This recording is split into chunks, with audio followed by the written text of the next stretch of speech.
Okay, वो हमारा lecture and हो गया था। मैं इसको due to the reason of limit of Zoom, so मैं अभी दोबारा इसको स्टार्ट कर रहा हूँ।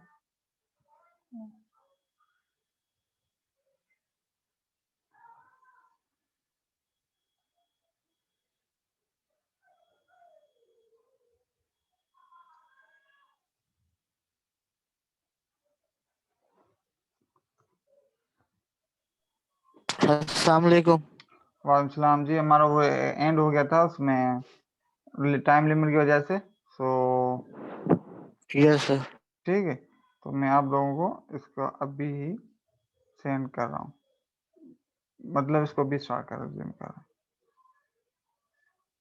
मुझे सिर्फ 1 मिनट है।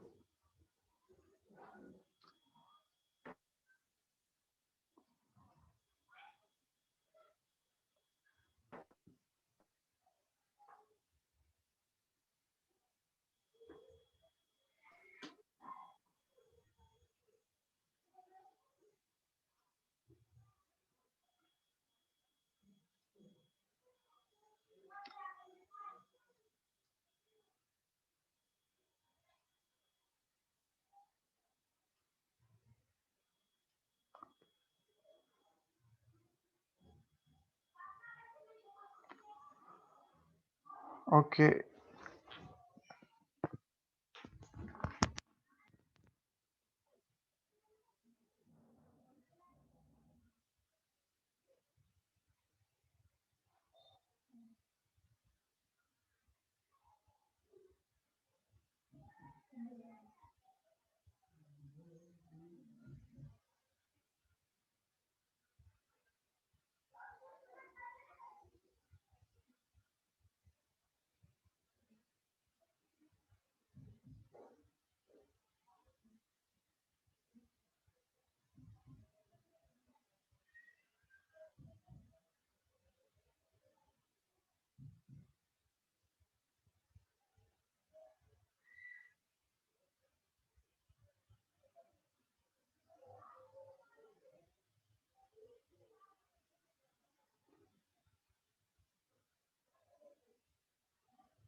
ओके, अभी स्क्रीन शेयर कौन सी हो रही है आपके पास?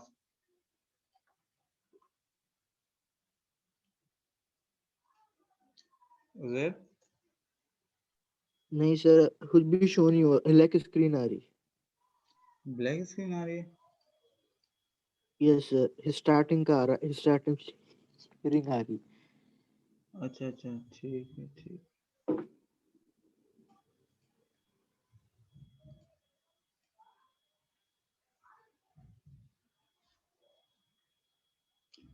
ओके, मैं आपको शेयर कर रहा हूँ, मुझे 1 मिनट दें, थोड़ा सा इसमें इशू है।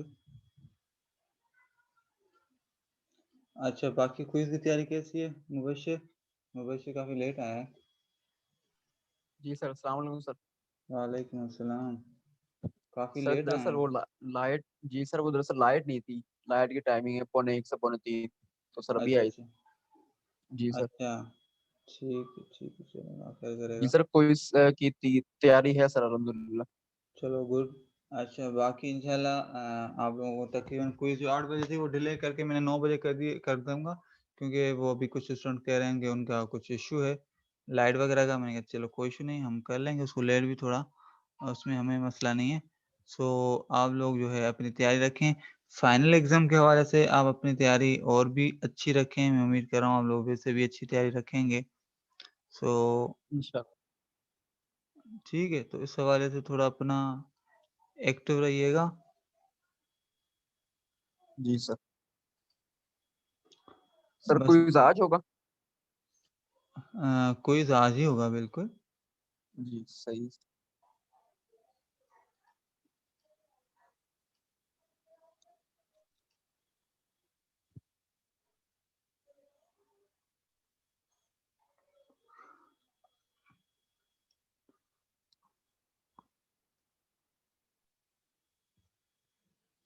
अच्छा ठीक है, मैं आ रहा हूँ। तो स्क्रीन शेयर मैं कर रहा हूँ आपको साथ। अच्छा अभी हम डिस्कस कर रहे थे जो पिछले लेक्चर मतलब हमारे वो ख़त्म हो गया था ना, क्या कहते हैं, स्टॉप शेयर। अब मैं दोबारा स्क्रीन अभी हम सिलेक्ट कर रहे थे। मैं आपको एक चीज़ बताई थी जो हमारे मेरे स्लाइड्स जो शेयर किए उसमें नहीं थी। मैंने एक्स्ट्रा चीज़ एक आपको बता रहा हूँ about how to select the cable, उसके क्या पैरामीटर्स होने चाहिए। तो ओवरऑल मैंने अभी डिफरेंट बताए थे।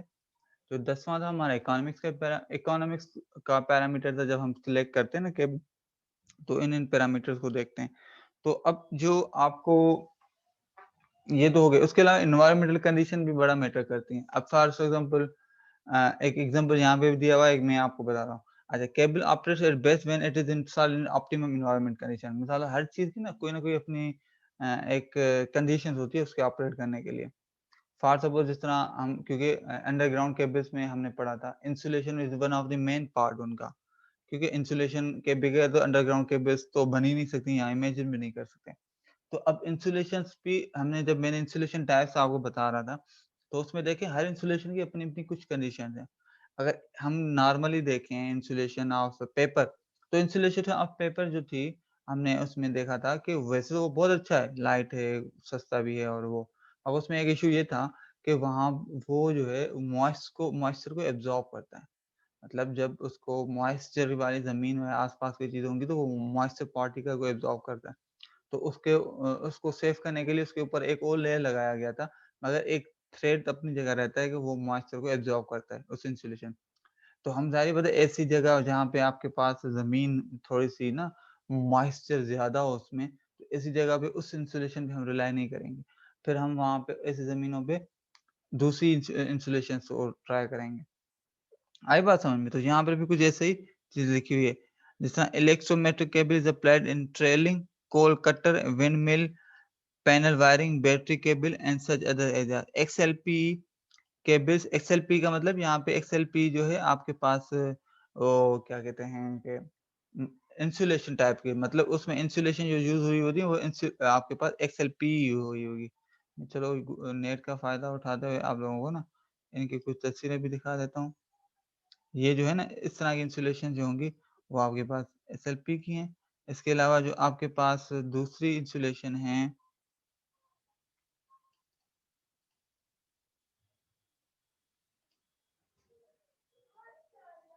ठीक है? आप देख रहे हैं दोनों में उसमें इसमें फ़र्क। तो अब इस तरीके से जो इसमें इंसुलेशन लगी हुई हैं, ये बड़ी मैटर करती हैं कि आप कौन-सी। अच्छा अब सवाल पैदा है आपके ज़हन में, हो सकता है या होना चाहिए कि भई हम इतनी इंसुलेशंस क्यों यूज़ करते हैं या इसका क्या फ़ायदा? हम कोई भी एक यूज़ कर लें जो सबके लिए अच्छी हो।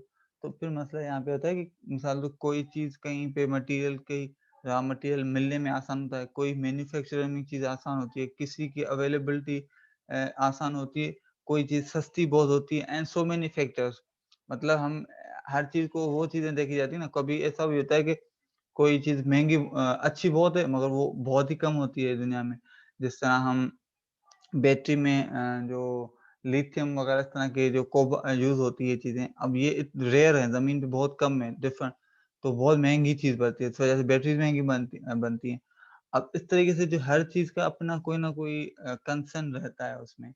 तो उन कंसर्न्स को देखते हुए फिर हमारे पास ना हम देखते हैं कि जहाँ पर जिस उससे कम से काम हो सकता है हम वहाँ पे उससे कर लेते हैं। तो ये एक नॉर्मल लाइफ़ जिस तरह हम देखते हैं ना चीज़ें कि अगर फॉर सपोज़ आपको चाहिए तो फॉर सपोज़ एक अच्छी इंक पेन के साथ ना पेपर में लिखें, मिसाल के तौर पे मार्कर वगैरह से अच्छे तरीके से लिखें, मैं सपोज़ करें। मगर आपके पास वो नहीं है तो कम से कम कोई एक ब्लू पेन भी हो ना सस्ते वाली, उससे भी फिलहाल काम चल जाएगा, ऐसे ही है ना? तो ये भी चीज़ें कुछ इस तरीके से ही हैं कि हर डिपेंड करती है कंडीशंस क्या है, उस हिसाब से हम वो चीज़ यूज़ करते हैं। तो ये चीज़ें एक्सपीरियंस से स्टडीज़ के साथ आती हैं, तो उसमें बंदा जितना आगे जाएगा, वो स्पेशलाइज़ेशन में आ जाता है। तो मगर generally as a engineer electrical engineer आपको आइडिया होना ज़रूर चाहिए, बेसिक चीज़ें हैं क्या। अच्छा, दूसरी application one of the matter करता है कि आप कहाँ पर केबल यूज़ कर रहे हैं, किस काम के लिए यूज़ कर रहे हैं। इंडोर यूज़ के लिए है, आउटडोर यूज़ के लिए है, किस मशीनरी के लिए है, मतलब आप मैन्युफैक्चरिंग की बात करें, आप इंडस्ट्री में हैं, किसी बड़े मशीन को ऑपरेट करवा रहे हैं, तो उसके लिए केबल सिलेक्ट कर रहे हैं, तो उसकी कंडीशन अलग है। अब इसके उसके बरक्स फॉर सपोज़ आप जो है एक केबल सिलेक्ट कर रहे हैं घर में एक एसी यूज़ करवाने के लिए, तो वो अलग सिनेरियो है। इंडस्ट्री में ये भी सिनेरियो है कि वहाँ पे नॉइसेज़ भी होती हैं, दूसरी चीज़ें भी होती हैं, केमिकल्स भी होते हैं, तो आपको रोबस्ट चीज़ चाहिए जो कि उसकी ऊपर से आर्मरिंग भी हुई हुई हो, ताकि कभी हेवी मटेरियल वगैरह उसमें अगर कहीं ज़्यादा प्रेशर आ जाए वगैरह तो वो सस्टेन कर सके या इस तरह की चीज़ें। अगर हम घर में एसी की केबल की बात करें तो ऐसा जिस तरह के कंसर्न्स नहीं होते, हम यूजुअली लगा देते हैं और उसमें ज़्यादा हेवी मशीनरी वगैरह इस तरह की चीज़ें घरों में नहीं होती कि उस वायर पे गिर सकता है। तो उसमें आर्मरिंग वाली हम नहीं लगाएँगे, उसकी ज़रूरत ही नहीं है। आई बात समझ में या नहीं? जी सर। तो ये तो मेरे ख़्याल में काफ़ी चीज़ें डिटेल में मैंने केबल्स को डिस्कस कर लिया है। अब जो हमारा जो टॉपिक है, जो नेक्स्ट मैं स्टार्ट करने जा रहा था, मैंने पहले भी डिस्क्राइब किया हुआ है इसको। मैं इसको थोड़ा-सा क्विक रिव्यू करवा देता हूँ। स्विच गियर एंड बस बार अरेंजमेंट्स। मुबशिर आप पिछले लेक्चर्स में थे, याद है स्विच गियर्स और बस बार अरेंजमेंट? जी सर। ठीक है। यहाँ पर एक बड़ी ज़बरदस्त अच्छी तस्वीर लगी हुई है जो आपको नज़र आ रही होगी। तो ये डिफरेंट टाइप्स के जो है ना, वो कंपोनेंट्स एक हो ज़ाहिर बात है किसी कंपनी का ही होगा। किसी के घर में या लैब में तो इतनी चीज़ें रखी नहीं जाती। तो छोटे से छोटे लेके बड़े से बड़े चीज़ों को रखा हुआ है। अच्छा, अगेन अब केबीस तक किसी को कोई क्वेरी हो या कोई चीज़ पूछनी हो, केबीस में मैंने चीज़ें क्या-क्या कवर की हैं मैं रिपीट कर देता हूँ। सबसे पहले अच्छा ये क्विज़ के हवाले से, एग्ज़ाम के हवाले से भी देख लें। सबसे पहले कंस्ट्रक्शन ऑफ केबल हमने देखी है, पहली चीज़। उसके बाद फिर उस कंस्ट्रक्शन के दौरान हमें पता चला कि इसमें एक कोर के ऊपर हमारा जो है इंसुलेशन मटेरियल्स लगता है, तो फिर मैंने आपको इंसुलेशन मटेरियल्स के डिफरेंट टाइप्स और उसके हर किसी के प्रोस और कॉन्स बताया कि किसमें क्या बेनिफिट है, किसमें क्या बेनिफिट है। यहाँ तक बात समझ में आ गई? ठीक है, जब हमने ये चीज़ की, तो उसके बाद फिर नेक्स्ट टॉपिक हमारा था कैपेसिटेंस, रेजिस्टेंस, ठीक है? और current carrying capacity in single and three phase core, याद है? जी सर। उज़ैर?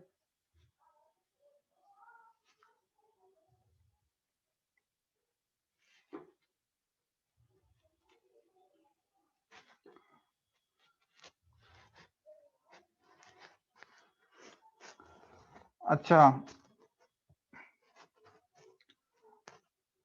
मुझे जवाब नहीं आ रहा आप लोगों का। उसके बाद मैंने जो जी sir.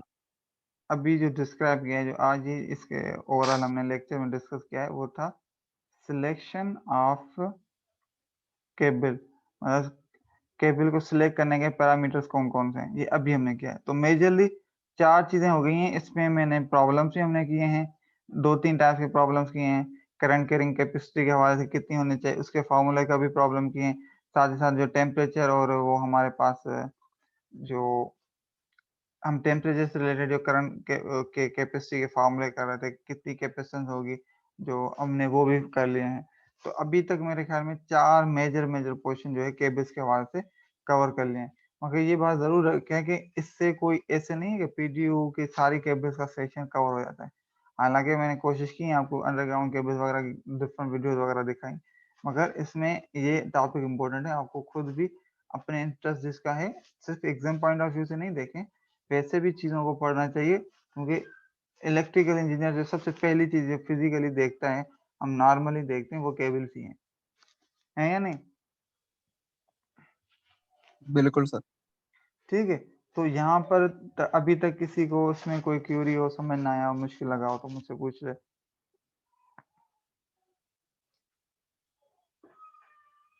No sir. Okay, that's good. Okay, कोई क्यूरी नहीं है तो मतलब सारा समझ में आ गया, दैट्स गुड। अच्छा, अब हमारे पास जो नया टॉपिक है, हालांकि नया एक हिसाब से है भी, यहाँ आप लोगों के लिए नया नहीं है अब, क्योंकि थोड़ा बहुत हम इसको पहले ही टच कर कर आए हैं, तो इसको मैं यहाँ पे डिस्क्राइब कर रहा हूँ। वो है स्विच गियर एंड बस बार अरेंजमेंट्स। अब यहाँ पे बात आती है कि स्विच गियर क्या है और बस बार क्या है, उसके अरेंजमेंट्स का मतलब क्या है। स्विच गियर क्या है, अब उसको हम देते हैं, the switchgear is the apparatus used for switching, controlling and protecting the electrical circuits and equipments is known as the switch gear। मतलब ये वो apparatus है जो इलेक्ट्रिकल पावर्स के सर्किट्स को और इक्विपमेंट्स को कंट्रोल करना, उनको सेफ रखना और उनकी स्विचिंग करने का काम करता है। बात क्लियर हुई या नहीं, अभी भी कंफ्यूजन है? क्लियर हो गई सर। ठीक है, मैं आप लोगों को स्विच करके मैंने पहले भी बहुत सारी वीडियोस दिखाई हुई हैं आप लोगों को, तो मैं मजीद इसमें नहीं जाता फिलहाल। अच्छा, switch gear equipment is particularly concerning with the switching and interrupting current either under normal or abnormal condition। अच्छा, अब यहाँ पर नॉर्मल और एबनॉर्मल कंडीशंस क्या है, और नॉर्मल कंडीशन में तो बात समझ में आती, एबनॉर्मल में तो समझ में आ भी जाती है कि पावर को स्विच करना, नॉर्मल में क्यों करते हैं, तो इसको चीज़ों को समझें।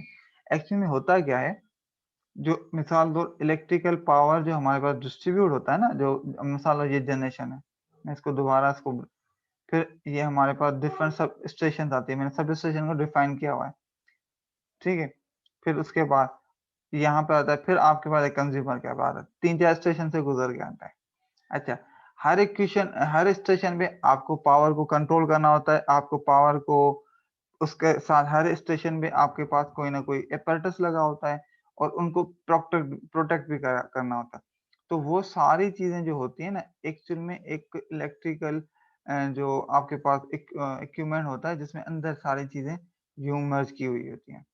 मतलब उसमें अंदर आपके सर्किट ब्रेकर्स भी लगे होते हैं, और कंट्रोलिंग का मतलब क्या है, आप जब भी चाहे ऑन हो जाए, जब भी चाहे ऑफ कर लें, वो आपके अंडर होता है। जिस तरह हमारे पास अक्सर होता है ना कि जिस एरिया में फॉल्ट आ जाता है, वो एरिया को आइसोलेट करते हैं, बाकी जगहों पे लाइट शुरू हो जाती है। ऐसे ही हो रहा था ना, ये क्या चीज़ है, कंट्रोल हो रहा है ये। तो उन कंट्रोलों के कंट्रोल कैसे हो रहा है, हर लाइन के लिए अलग-अलग स्विच गियर्स होते हैं। मैं इसको आपको यूँ एग्ज़ाम्पल समझाऊँ, कम्युनिकेशन लैब में आप लोग कभी आए? यकीनन आए तो हैं, मेरे पास ही पढ़े हैं आप लोग। तो उसके बाहर जो लैब के बाहर ना एक वो पैनल लगा होता है, देखा हुआ है? जी जी जी सर, देखा है। जिसमें सर्किट ब्रेकर्स लगे हुए होते हैं। जी सर। तो उस सर्किट ब्रेकर एक्चुअल में क्या है, वो हर लैब का अलग-अलग वो उसमें सर्किट ब्रेकर लगा होता है, ऐसे ही है ना? मतलब लैब जी जी सर, कम्युनिकेशन का लैब का अलग है, अलग अलग। ठीक है?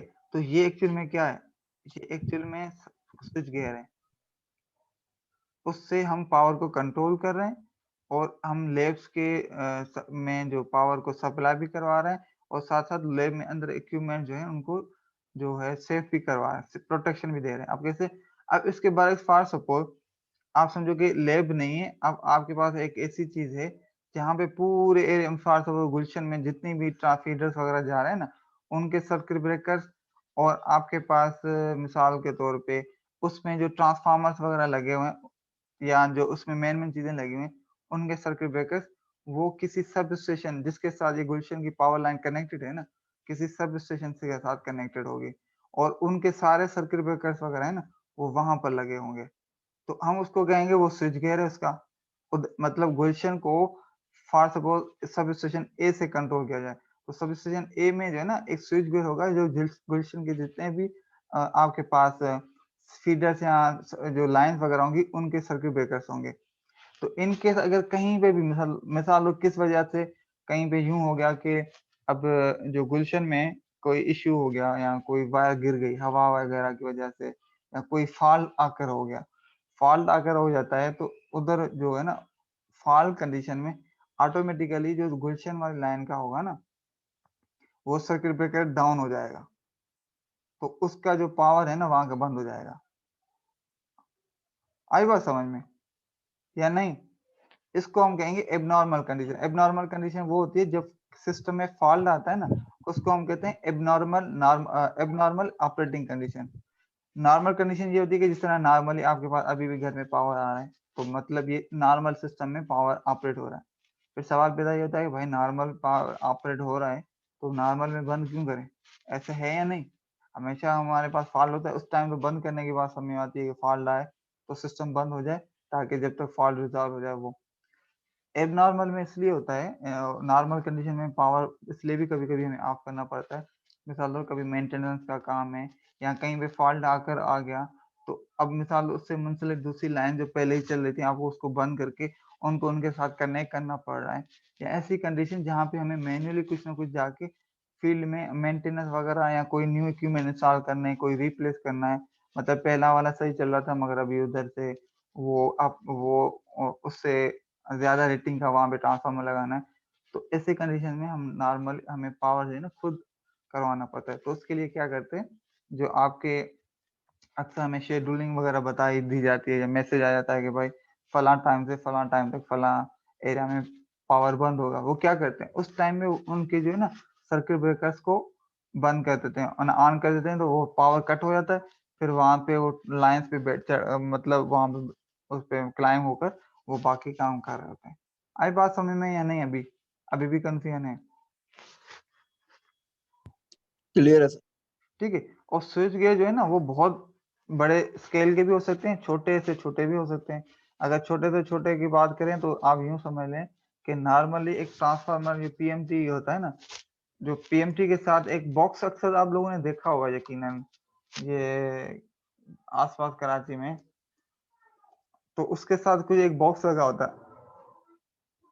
देखा हुआ है नहीं देखा हुआ? आप कभी ना कभी तो जी कहीं आप, ठीक है, जी जी सर, देखा अभी है। ना देखा हो या कभी गौर ना भी किया हो तो आप जरूर जाइएगा, उसमें एक बॉक्स लगे होते हैं, उसको भी आप स्विच गियर कर सकते हैं, क्योंकि उधर से भी ट्रांसफार्मर को कंट्रोल किया जा सकता है, उधर से उसको ऑन ऑफ करवा दिया जा सकता है। ठीक है। और ट्रांसफार्मर में अपनी प्रोटेक्शन भी होती है, जिस तरह मैंने जब उसका पढ़ा था, surge arrester, lightning arrester, isolator, fuse, सब चीजें लगी होती हैं। सब चीजों का काम क्या है? सिर्फ safety. Safety in every possible condition. मतलब लाइटनिंग स्ट्राइक हो जाए तब भी, लाइन टू लाइन या लाइन टू अर्थ फॉल्ट हो जाए तब भी, या इवन कभी-कभी किसी सिचुएशन की वजह से एकदम वोल्टेज रेगुलेशन एक सर्ज वोल्टेज किया जाए तो उससे भी जो हमने सर्ज रेजिस्टर्स लगाए होते हैं, फिर उनके हर किस्म में आपके पास जो है वो लगाए जाते हैं। ठीक है। अच्छा, तो ये एक चीज़ मेरे ख्याल में बेसिक आइडिया आप लोगों को यकीनन हो गया होगा इस चीज़ से। अच्छा, essential features off switch gear. अब एसेंशियल फीचर क्या होना है, मतलब स्विच गियर कौन सा इसमें कौन कौन से फीचर होना लाजमी है? कंप्लीटली रिलायबिलिटी पहला फीचर है स्विच गियर का। वो ये है कि when fault occurs on any part of the power system, the switchgear must operate to isolate the faulty section from the reminder sector. Again ये जो है ना सबसे इम्पोर्टेंट पार्ट है एक स्विच गियर का।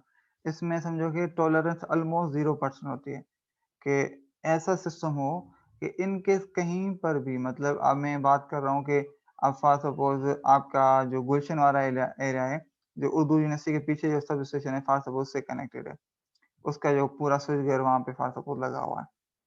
ठीक है। अब क्या होगा अगर इन केस कहीं पे भी कहीं शॉर्ट हो जाती है, शॉर्ट होने के बहुत सारे रीजन हो सकते हैं, कि कभी किसी ने ट्रक वगैरह गुजरते हैं उसमें वायर अक्सर होता है ना, ये हमने वीडियोस भी अक्सर देखे हुए हैं कि ऐसी तरह के क्या होता है कि वायर के वो उन ट्रक्स वगैरह में उसकी साइज से ज़्यादा भरा होता है, जो मटेरियल वगैरह पड़ा होता है, तो वो उनकी हाइट इतनी हो जाती है कि केबल्स के साथ इंटरफेयर करना शुरू कर देते हैं। तो कभी-कभी वो केबल्स को आपस में मिला देते हैं, या कभी-कभी इतनी हवा तेज लगती है कि जो उन दोनों के वायर्स के दरमियान जो होते हैं ना आपस में डिस्टेंस 0 हो जाता है, मतलब शॉर्ट हो जाते हैं। तो मतलब बहुत सारे फैक्टर्स हो सकते हैं। या ऐसे भी हो सकता है कहीं-कहीं पे जो कोई घर में काम करवा रहा है और उससे जो शॉर्ट हो गया, तो उससे पूरा ओवरऑल सब सर्किट ब्रेकर वगैरह उसका ब्रेक नहीं हुआ और सब स्टेशन से तक पावर के फॉल्ट चला गया। तो क्या होगा? स्विच गियर ऐसा होना चाहिए कहीं पर भी फॉल्ट हो ना, तो उस फॉल्टी सेक्शन को आपको ब्रेक कर देना चाहिए, बाकी सिस्टम को वो रन होने दें। ये बड़ी इंपॉर्टेंट बात है। अच्छा, ये कैसे होता है? इसको ना पूरी प्रोटेक्शन स्कीम्स होती हैं, ठीक है? पावर सिस्टम प्रोटेक्शन का पूरा सब्जेक्ट है, जो कि आप लोग जो है ना इंशाल्लाह आगे पढ़ेंगे, ठीक? इसी में ही आपको पीएसपी के नाम से। ये पूरा सब्जेक्ट है, उसमें है ही है कि स्कीम्स क्या-क्या होती हैं, हर स्कीम को कैसे एनालाइज़ किया जाता है, किस स्कीम का क्या फ़ायदा है। उसमें आपको यही चीज़ें सिखाई जाती हैं कि एक सिस्टम को किस तरीके से प्रोटेक्ट किया जाता है, ठीक है? तो मगर एज़ अ स्विच गियर जो इक्विपमेंट हो वो ऐसा हो जो रिलायबल वो है, कंप्लीटली रिलायबल हो, जिसमें आपके पास वो कहीं पे भी फ़ॉल्ट हो तो सिस्टम में उस फ़ॉल्ट को ट्रिप कर दे, पहली बात।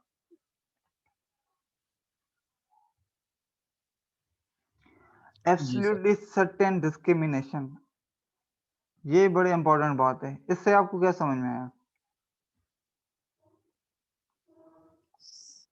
Sir when fault occurs on any section of the power system, you must be able to discriminate between the faulty section. Sir मतलब जहाँ पे सर फॉल्ट हो, मतलब कहीं भी सर जैसे पावर सिस्टम में हो या कहीं भी, यानी कि जैसा होता है या जैसे सर स्विच गियर में हो जाता है सर, जैसे कि तो सर वहाँ पे मतलब सर बताया गया सेक्शन होते हैं फॉल्टी सेक्शन, जहाँ फॉल्ट और सर जो है हेल्दी सेक्शन में अगर हो सकता है तो सर उसको यानी कि ठीक करना सर, या उसकी जो है कंटिन्यूटी सप्लाई जो है कंटिन्यूस उसकी जा रही है उसको सर ठीक नहीं करना अगर फॉल्ट है। ये चीज़ आप देखो, आप जो रीड करके बता रहे हैं, वो भी सही जी नहीं, जी। ठीक है?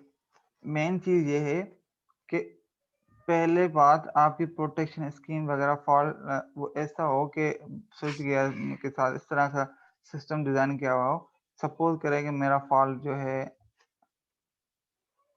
यहाँ पे आकर हुआ है, मैं बात करूँ यहाँ पर, ठीक है? अब सपोज़ करिए ये मेरा एक मैंने रैंडम सा पावर सिस्टम बनाया, पता नहीं जुगाड़ सा समझाने के लिए। सपोज़ करो मेरा जो है ना यहाँ पे फॉल्ट आ गया, यहाँ पर। तो मेरा स्विच गियर का पहली कंडीशन तो ये है कि भाई जहाँ पर फॉल्ट हो जाए उसको उसी टाइम जो है ना ट्रिप कर दे, आइसोलेट कर दे। तो एज़ पर द डेफिनिशन इसको ट्रिप कर दे। तो ये हम कहेंगे कि रिलायबल है। मगर यहाँ पर जो मैं आपको बात कर रहा हूँ कि भाई ये जो सेकंड पॉइंट है एब्सोल्यूट सर्टेन डिस्क्रिमिनेशन, ऐसा हो कि जो उसको ही आइसोलेट करे। मतलब आपका सिस्टम स्कीम ऐसे ना हो कि यहाँ पर फॉल्ट यहाँ पे आया और आइसोलेट इसको कर दे, फॉल्टी को वो आइडेंटिफाई ना कर पाए। आई बात समझ में? अगर मिसाल लो कहीं पे सही स्कीम डिज़ाइन नहीं की गई हो, नहीं की हुई है तो क्या होगा? तो वो कम से कम उस सिस्टम ऐसा हो कि जो जहाँ पर फॉल्ट है उसको वो आइडेंटिफाई कर पाए प्रॉपरली, तभी तो उसको सही आइसोलेट कर पाएगा। अदरवाइज़ वो अगर मिसाल दो आपके स्विच गियर सिस्टम में स्कीम इस तरह की लगी हुई, वो आइडेंटिफाई नहीं कर पाया और सही जो हेल्दी साइड थी या जहाँ पे फॉल्ट ही नहीं है तो उसको आइसोलेट कर दिया, और जो जहाँ पे फॉल्ट आया था उसको आइसोलेट कर नहीं सका, तो ओवरऑल सिस्टम को भी बिठा देगा और ऐसा स्विच गियर फ़ायदा ही नहीं है। तो यहाँ पर भी जो है ना क्या कह रहे हैं फ्लेक्सिबिलिटी है। यहाँ पर भी आपके पास ऐसा हो when fault occurs on any section of the power system, the power system के किसी भी सेक्शन में फॉल्ट अगर आ जाए तो switchgear must be able to discriminate between the fault section and the healthy section. मतलब पहले उनको आइडेंटिफाई तो कर पाए कम से कम, मतलब ऐसा हो कि स्विच गियर आपका ऐसा हो जो उनको लाजमी आइडेंटिफाई कर सके कि फाल्टी सिस्टम कौन सा है और हेल्दी सिस्टम कौन सा है। उनके दरमियान उसको डिस्क्रिमिनेशन ना क्लियर अंदाज़ा हो, मतलब हो सके और उसको फिर वो जो है ब्रेक कर दे जो फॉल्टी सिस्टम को। ठीक है, अब इसमें बहुत सारी चीज़ें हैं, अगेन वो पीएसपी में ना इसकी स्कीम्स में आपको ये सही पता चल जाएगा कि ये एरर्स पॉसिबल हो भी सकते हैं और कैसे होते हैं, क्यों होते हैं, तो उसमें आप बढ़ेंगे। As far as switchgear is concern, तो उसके फीचर्स में ये चीज जरूर होनी चाहिए, मतलब ऐसा स्विच गियर हो जो जहाँ पे फॉल्ट हो उसको आइसोलेट कर दे बस। क्विक ऑपरेशन, अच्छा ये भी बड़ा इंपॉर्टेंट है, ये भी इंपॉर्टेंट फीचर है कि ऐसा स्विच गियर हो, पता चले स्विच गियर भी बहुत अच्छा है, उसने आइडेंटिफाई भी कर लिया, सपोज करें उसने आइडेंटिफाई कर लिया कि फॉल्ट यहाँ पर, और उसको वो ब्रेक भी कर रहा है, मगर पता चले जब फॉल्ट आकर रहा है उसके 30 सेकंड बाद उसको आइडेंटिफाई कर रहा है, ओ मतलब ब्रेक कर रहा है, ये तो तब तक बहुत नुकसान हो जाएगा। यहाँ पर तो सेकंडों की गेम होती है ना, इलेक्ट्रिक पावर सिस्टम में क्या होता है, सेकंडों की गेम होती है, ऐसे ही है ना। तो ऐसा हो जो फॉल्ट आइडेंटिफाई फॉल्टी सिस्टम को, सेक्शन को आइडेंटिफाई करे और साथ साथ ब्रेक भी करे, मगर फास्टली ब्रेक करे, ये इंपॉर्टेंट बात है, ठीक है। When fault occurs on any part of the power system, the switch must operate quickly so that no damage is done to generators. क्यों? क्योंकि ये जो सिस्टम है ना हमारा कंटिन्यूस वक्त चलता है, अगर वो फॉल्टी सिस्टम को ब्रेक नहीं करेगा तो वो जो फॉल्ट होते होते सिस्टम्स को डाउन करते करते आपके जनरेटर्स तक को भी फेक कर देगा, ठीक है। अल्लाह ना करे कभी ऐसा बहुत रेयर होता है कि ऐसा हो, मतलब इसकी फिर डिफरेंट में कैसे रिसर्च करके आपको बताऊंगा, मगर क्योंकि जनरेटर्स की अपनी प्रोटेक्शन होती है और हर सिस्टम में जो जहाँ जहाँ से पावर गुजरता है ना वहां पे उनकी प्रोटेक्शन होती है, मिसाल तो ट्रांसफार्मर्स की, सब स्टेशन की, तो बहुत रेयर चांसेस होते हैं इस तरीके से, मगर भाई एवरीथिंग इज पॉसिबल। अगर आपको सिस्टम ऐसा डिजाइन करना चाहिए कि जो जहाँ पे फॉल्ट हो ना वहीं पे उसी टाइम ही उसको आइसोलेट करके कर दे, जब तक वो फॉल्ट को फिर दोबारा सेट करे और उसको ऑपरेट करवा दे, जो नॉर्मली होता है, ठीक है। अच्छा मुझे एक दफा हम हमसे सर पढ़ा रहे थे, डॉक्टर फैसल, हमें मास्टर्स में प्रोटेक्शन का सब्जेक्ट, तो उन्होंने एक चीज बताई थी, हमारे यहाँ पाकिस्तान में क्या होता है, यूजुअली कभी कभी ना यूं होता है कि फॉल्ट आकर होते हैं, इम्पल्सिव फॉल्ट होते हैं। इम्पल्सिव मतलब यूं, फॉर सपोज यूं ये दो वायर हैं, ठीक है, किसी वजह से हवा तेज चली, क्या हुआ, तो सिर्फ शॉर्ट मतलब फॉर 1 सेकंड या 2 सेकंड्स के लिए ये वायर है ना हवा के प्रेशर की वजह से दोनों एक दूसरे के साथ शॉर्ट हो गई। समझ रहे मेरी बात मुबशिर? जी सर। अच्छा अब 1 सेकंड के लिए जैसे वो शॉर्ट हुए, अब स्विच गियर ने क्या किया, उसके हिसाब से वो शॉर्ट हो गया और उसने इसको एज ए फॉल्टी सेक्शन समझकर उसको अलग कर दिया, मतलब लाइट बंद हो गई इस एरिया में। अब क्या हुआ, जैसे हवा का प्रेशर कम हुआ, 1 सेकंड के लिए होता, ये लाइनें वापस वहां पर जो है आ गई, ऐसे ही होता है ना, तो सिस्टम नॉर्मल हो गया, मतलब कोई ऐसे फॉल्ट लॉन्ग टर्म का था ही नहीं, वो था ही इम्पल्सिव फॉल्ट, ऑटोमेटिकली खुद ही रिजॉल्व हो गया। तो ऐसे केसेस में क्या किया जाता है, उसने कहा कि पाकिस्तान में वो क्योंकि वापडा में काम करके आए हैं कुछ अर्सा, तो उन्होंने कहा ऐसे के सिस्टम में क्या करते हैं, को लाइट जब स्विच गियर किसी फॉल्ट की वजह से ना, वो पहले जो है जैसे सिस्टम ने स्विच गियर ने उसको ऑफ कर दिया सेक्शन को, वो पहले कुछ टाइम रुकते हैं 5-10 मिनट, फिर उसको ना ऑन करते हैं दोबारा, मतलब विदाउट सेंडिंग टीम्स ऑन करते हैं और चेक करते हैं कि दोबारा फिर फॉल्ट आकर हो रहा है। अगर दोबारा भी फॉल्ट आकर हो रहा है, इट मींस कि कोई लॉन्ग टर्म वो है इम्पल्सिव शॉर्ट नहीं था, मगर उनको बहुत सारी चीजें पहले ही पता है। अब जैसे हवा तेज लग रही थी और लाइट ना स्विच गियर ने बहुत सारे ना फीडर्स बंद कर दिया ऑटो, तो बात समझ में आती है कि हवा की वजह से ना दो वायरें आपस में मिल गई होंगी और ये हवा हल्की हो गई है, तो अब ऑन कर दो, कहीं जाने की जरूरत नहीं है, तो वो ऑन कर देते हैं, तो दोबारा सिस्टम को कोई मेंटेनेंस की जरूरत ही नहीं पड़ी, वो सिस्टम दोबारा लाइव हो जाता है और सिस्टम में पावर चलना शुरू हो जाता है। तो ऐसे भी होता है, आई बात समझ में? ये टाइप्स ऑफ फॉल्ट्स पे आता है कि किस टाइप का फॉल्ट है, बात क्लियर है? जी सर। अच्छा, फिर प्रोविजन फॉर मैनुअल कंट्रोल, इसका मतलब क्या है, ये आप मुझे समझाएं। Provision for manual control switch provision for sir, यानी कि स्विच गियर जो है बहुत जो यानी कि जरूरी चीज है मैनुअल कंट्रोल के लिए। स्विच गियर मैनुअल कंट्रोल के लिए हाँ ठीक है, मजदूरी मतलब ये होना क्यों चाहिए? हम नॉर्मली आजकल की चीज में चाहते हैं ना हर चीज ऑटोमेट हो, यहाँ पर प्रोविजन फॉर मैनुअल कंट्रोल क्यों कह रहा है? ऑटोमेट हो हमें क्यों जरूरत है? हम कहते हैं कि ऑटोमेटिक सिस्टम बना दें, हमें मैनुअल कंट्रोल चाहिए ही नहीं, मगर यहाँ पे कह रहे नहीं मैनुअल कंट्रोल होना चाहिए, साइलेंट फीचर है आपके स्विच गियर का, मतलब ये इंपॉर्टेंट फीचर है, असेंशियल फीचर है। जी तो ये क्यों चाहिए मैं ये पूछना चाह रहा हूँ, आपके ख्याल में इसका रीजन क्या है?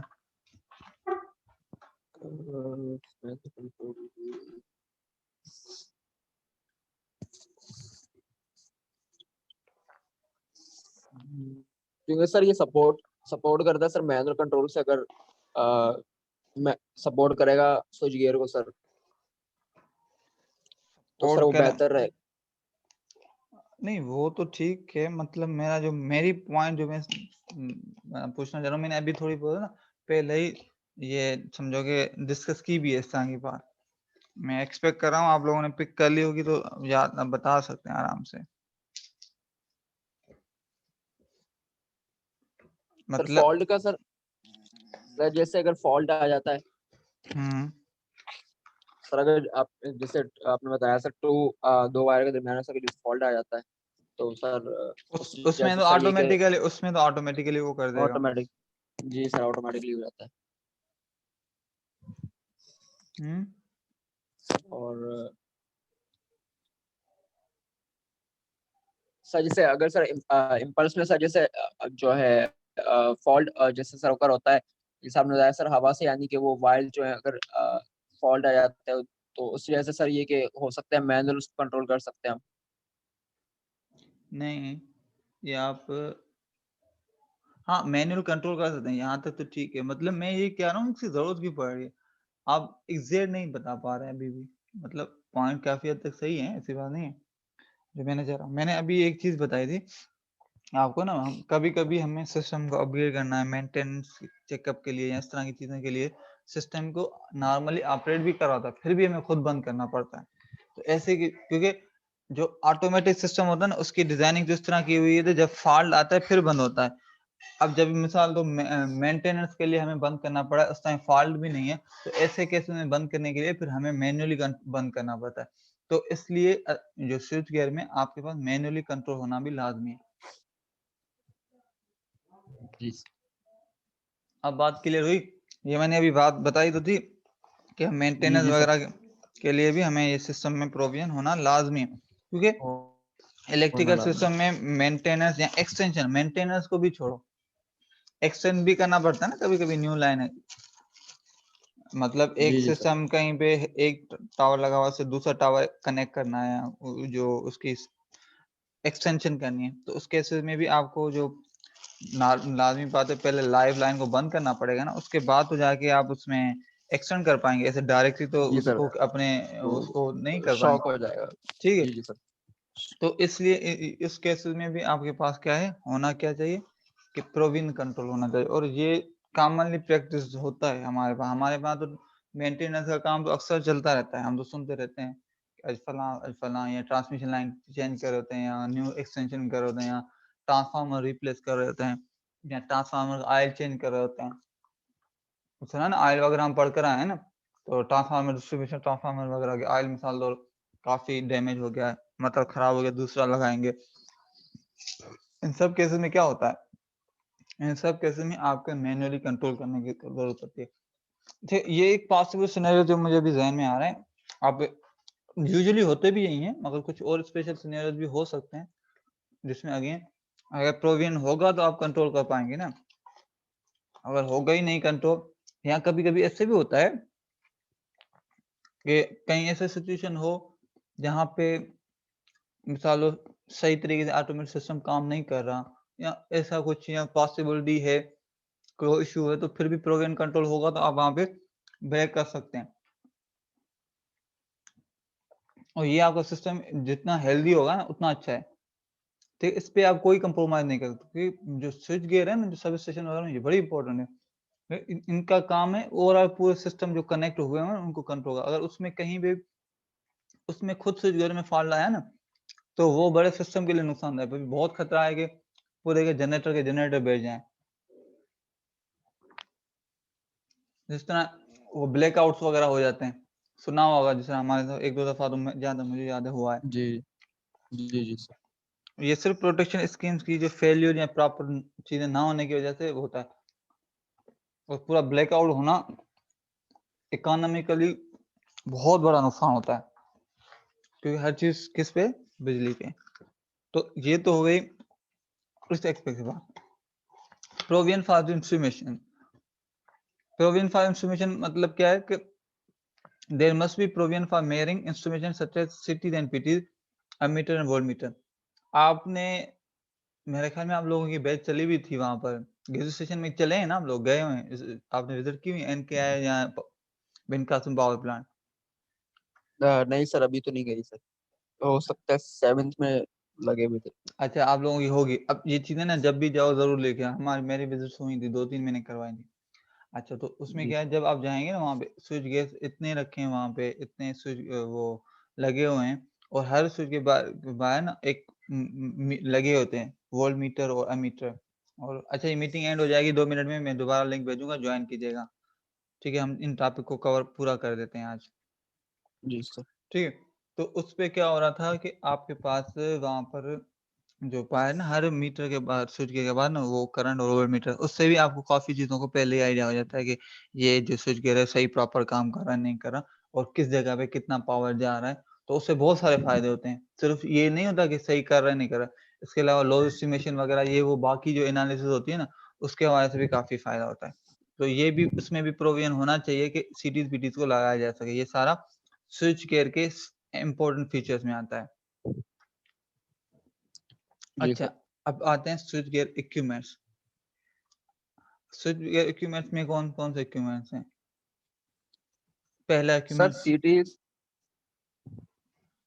सर सीटीज पीटीज मतलब करंट ट्रांसफार्मर और पोटेंशियल ट्रांसफार्मर। एक्सियल, इन दोनों को कंबाइनली कहते हैं इंस्ट्रूमेशन ट्रांसफार्मर्स। जी सही सर। ये करंट और वोल्टेज को मेजर करने के लिए होता है ना, क्योंकि करंट को मेजर करने के लिए आपके पास हेवी, नॉर्मली तो हम लगाते हैं जो हमारे पास मल्टीमीटर से चेक करते हैं। मगर जब आपके पास हाई लेवल हो, फॉर सपोज 1000 एम्पीयर आपकी ट्रांसफार्मर से गुजर रहा है, अब उसको कैसे मेजर करते हैं? उसके लिए फिर दूसरे मीटर्स होते हैं, मुझे भी क्लैम्प मीटर होते हैं। क्लैम्प मीटर यूज किया हुआ या सुना हुआ है? जी जी सर, सुना है। ठीक है, क्लैम्प मीटर का प्रैक्टिकली भी काफी इस्तेमाल होता है, क्योंकि प्रैक्टिकली जो क्लैम्प मीटर है ना, हम ज्यादातर इसमें फायदा ये होता है कि आपको सर्किट को ब्रेक करना नहीं पड़ता। मतलब नॉर्मली हम एमीटर से वोल्टेज या करंट मेजर करते हैं, उसको हमें सर्किट को ब्रेक करना पड़ता है ना, सीरीज में लगाने के लिए, तब करंट मेजर होता है ना। प्रैक्टिकली अब आप सिर्फ करंट मेजर करने के लिए पूरे के पूरे पावर सिस्टम को, सर्किट को ब्रेक करें फिर करंट मेजर करेंगे क्या?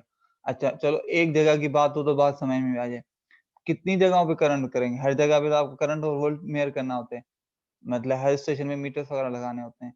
तो ऐसे केसेस में आपके पास फिर क्लैम्प मीटर्स होते हैं, ये जो है ना इनका काम करते हैं। सही सर। ठीक है, अच्छा, स्विच गियर इक्विपमेंट्स में सबसे पहला सिंपल स्विचेस में मेरे ख्याल में कोई ऐसा मुश्किल चीज नहीं है। स्विचेस जो होते हैं वो ऑन या ऑफ करवाने के लिए होते हैं, नॉर्मल जिस तरह